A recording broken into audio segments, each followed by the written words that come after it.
हरे कृष्ण। आप सभी को गणतंत्र दिवस की हार्दिक शुभकामनाएं।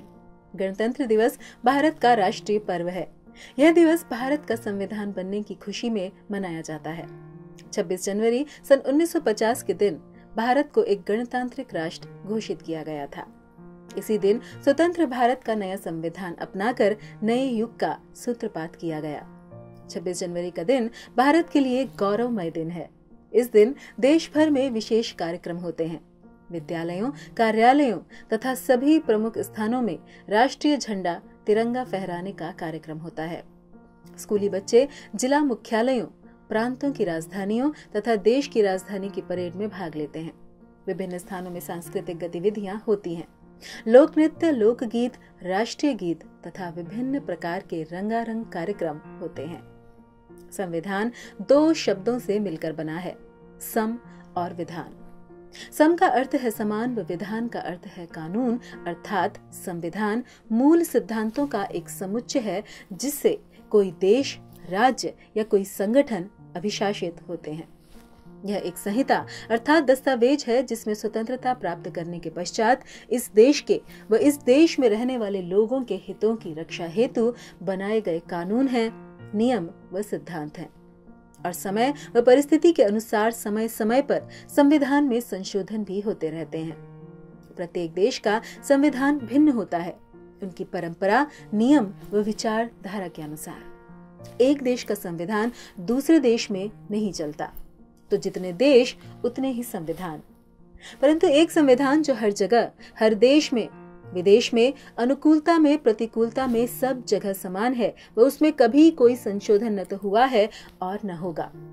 वह है मानवता का संविधान, जीवन का संविधान, जो इस जीवन को देने वाले, इस सृष्टि की रचना करने वाले भगवान श्री कृष्ण ने करुणा कर हमें प्रदान किया है। और वो है श्रीमद् भगवद गीता, जिसमें भगवान श्री कृष्ण ने स्वयं हमें अर्जुन के माध्यम से यह समझाया है कि ये जीवन क्या है, क्यों है, वह हम कौन हैं तथा किस प्रकार इस सृष्टि में प्रेम, सौहार्द व शांति के साथ रह सकते हैं। वास्तव में अपने शाश्वत स्वरूप को जानना और काम, क्रोध, लोभ, मोह, मद, मात्सर्य से पूर्ण रूप से मुक्त होना ही स्वतंत्रता है। जन्म, मृत्यु, जरा, व्याधि से मुक्त होना ही सच्ची स्वतंत्रता है। वह अपने मन व इंद्रियों की दुर्बलताओं से ऊपर उठना ही सही मायनों में आजादी है। और इस प्रकार स्वतंत्र होने के लिए जो नियम, जो साधना करनी पड़े, वो हमारा सच्चा व मूल संवैधानिक नेचर है, सहज स्वभाव है। तथा श्री चैतन्य महाप्रभु जो स्वयं भगवान श्री कृष्ण हैं, उन्होंने कहा है कि जीवेर स्वरूप होए कृष्णेर नित्यदास, अर्थात हम उन परम पुरुषोत्तम भगवान श्री कृष्ण के शाश्वत अंश हैं और हमारा मूल स्वभाव, हमारी कॉन्स्टिट्यूशनल नेचर है उनकी सेवा करना। जिस प्रकार एक उंगली हाथ से जुड़कर इस शरीर का एक अंग है और उसकी सेवा करती है, उसमें सहयोग करती है, तो स्वयं भी तृप्त रहती है, हष्टपुष्ट होती है। लेकिन यदि किसी कारण से ये अलग हो जाए तो इस उंगली का जीवन समाप्त हो जाता है।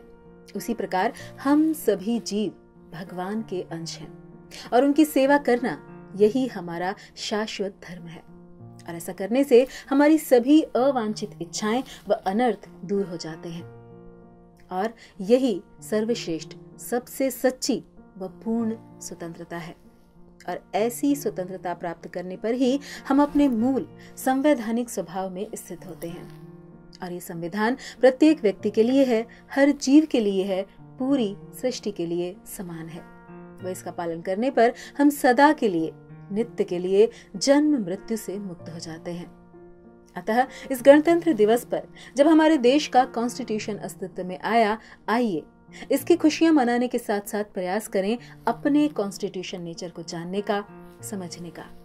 तथा उसके लिए हमें आवश्यकता है परम सत्ता के द्वारा बताए गए नियमों का पालन करने की व उन पर चलने की, जो हमें प्राप्त होते हैं श्रीमद् भगवद गीता से। तो एक बार फिर से आप सभी को 26 जनवरी की हार्दिक शुभकामनाएं।